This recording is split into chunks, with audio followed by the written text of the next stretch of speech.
Stock news में Ramakrishna forging को लेकर के बड़ी अपडेट सामने आ रही है कि इसके जो है स्प्लिट का जो डेट है वो सामने आ चुका है और वो डेट है 14 मार्च। तो आज हम इस पर चर्चा करेंगे और इसके अलावा हम ये भी जानने की कोशिश करेंगे कि जो आने वाला ट्रेडिंग सेशन है वो कैसा रह सकता है। चार्ट पर भी हम चर्चा करेंगे, इसका फाइनेंशियल रिपोर्ट भी देखेंगे। और अगर देखा जाए इस स्टॉक में तो जो एक फ्राइडे का सेशन था वो लगभग 6% तक की तेज़ी इसमें देखने को मिली थी, लेकिन इस स्टॉक में जो एक गिरावट देखने को मिल रही है वो लगभग 1200 के करीब ये स्टॉक जाने के बाद से आपको इसके स्टॉक में गिरावट लगातार जो है कंटिन्यू जो है गिरावट देखने को मिल रही है। तो ये स्टॉक 1208 रुपये के करीब गया और फिर आपको इसके स्टॉक में जो गिरावट देखने को मिल रही है, तो अभी जो ये स्टॉक जो ट्रेड कर रहा है आपको 847 रुपये पर। तो हम इन सब पे चर्चा करेंगे और जानने की कोशिश करेंगे कि इस स्टॉक में गिरावट के पीछे का कारण क्या है। तो अगर आप मेरे साथ बने हुए हैं तो और पहली बार चैनल पे आए हैं तो सब्सक्राइब करें ताकि इसी तरह के लेटेस्ट इन्फॉर्मेशन आपको मिलता रहे। अब देखिए इसका फाइनेंशियल रिजल्ट है, फाइनेंशियल रिपोर्ट है और फाइनेंशियल रिपोर्ट पे अगर देखा जाए तो इस कंपनी का जो रेवेन्यू है वो इंक्रीज हुआ है आपको ईयर ऑन ईयर बेसिस पर।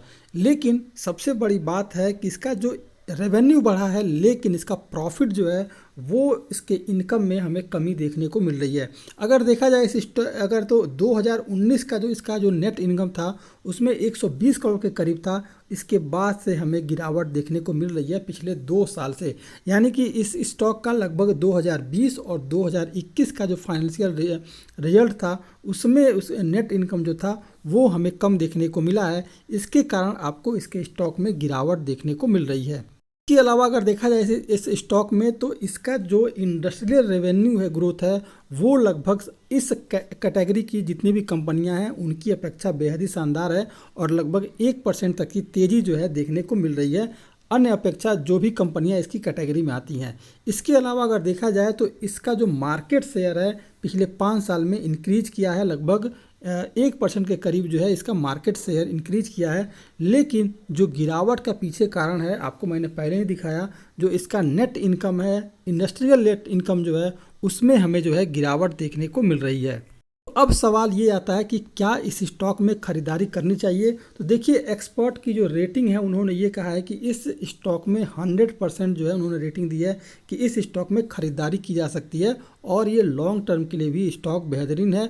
और अभी जो है ये जो गिरावट आपको 1200 से और अभी जो 850 के करीब आया है, तो समझिए कि क्वालिटी के स्टॉक में अगर गिरावट आ रही है तो खरीदारी करने का बेहद ही शानदार अपॉर्चुनिटी है। अगर देखा जाए जो बड़ी खबर सामने आ रही है वो ये है कि इसका जो स्प्लिट का जो डेट है वो सामने आया है और 14 मार्च जो है 14 मार्च के दिन इस स्टॉक के जितने भी शेयर हैं वो स्प्लिट हो जाएंगे और इसका जो फेस वैल्यू है वो लगभग 2 रुपये के करीब है। यानी कि इस स्टॉक में अगर आपके पास एक स्टॉक है तो आपको एक के बदले 5 शेयर मिलने वाले हैं।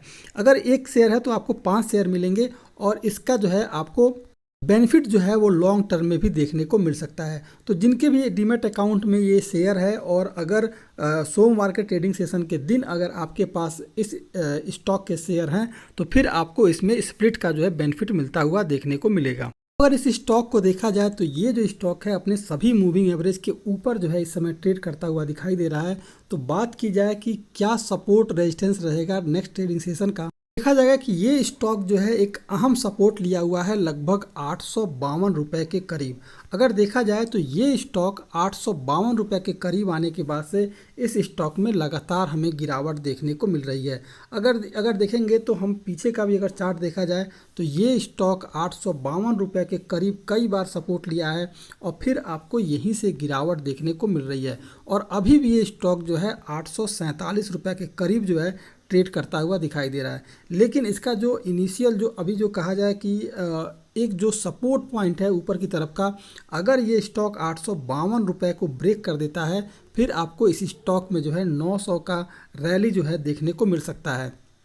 जब तक ये स्टॉक 852 रुपये को ब्रेक ना करे और लगभग 855 रुपये पर ट्रेड करता हुआ ना दिखाई दे एकदम बेहतरीन वॉल्यूम के साथ, इस वॉल्यूम में अगर तेज़ी देखने को मिल रही है तो ही इसमें खरीदारी करें, वरना अभी बचे क्योंकि 852 रुपये इसका मजबूत सपोर्ट है और यहीं से आपको इस स्टॉक में लगातार गिरावट देखने को मिल रही है और अभी भी ये स्टॉक जो है 852 के करीब है।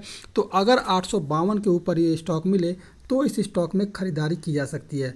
रही बात अगर इस स्टॉक में गिरावट आती है तो नीचे का जो लेवल निकल के आएगा वो है लगभग 840 रुपये का, इसका पहला सपोर्ट होगा। और दूसरा जो सपोर्ट निकल के आ रहा है सामने अगर देखा जाए तो इस स्टॉक में लगभग जो है 826 रुपये का निकल के आ रहा है। तो इस स्टॉक में अगर खरीदारी करनी है, अगर पॉजिटिव सेंटीमेंट के साथ है तो 855 रुपये पे खरीदारी करें। अगर ये 852 रुपये को ब्रेक करता है तो, और टारगेट जो रखा जाएगा वो लगभग 900 का रखा जा सकता है शॉर्ट टर्म के लिए। इसके अलावा अगर गिरावट आती है तो जो पहला नीचे की तरफ का सपोर्ट निकल के आएगा वो 840 और इसके बाद ब्रेक करता है तो 826 रुपये का जो है ये आप देखेंगे कि 826 रुपये के करीब आने के बाद से इस स्टॉक में एक तेज़ी देखने को मिली है। तो 826 पे इस स्टॉक में खरीदारी की जा सकती है और टारगेट जो रखा जा सकता है वो है 850 के करीब का टारगेट रखा जा सकता है। तो इस स्टॉक में खरीदारी करने के समय आप ध्यान रखेंगे कि 855 पे खरीदारी करें, स्टॉप लॉस रखें 840 का और लक्ष्य जो रहेगा वो है लगभग 900 रुपये का। तो ये था रामकृष्ण फोर्जिंग पर। अगर स्प्लिट का डेट है तो ध्यान रखेंगे एक के बदले 5 शेयर मिलने वाले हैं आपको, तो इसको आप चूकिएगा नहीं। अगर आप मेरे चैनल पे पहली बार आए हुए हैं तो सब्सक्राइब करें ताकि इसी तरह के लेटेस्ट इन्फॉर्मेशन मिलता रहे।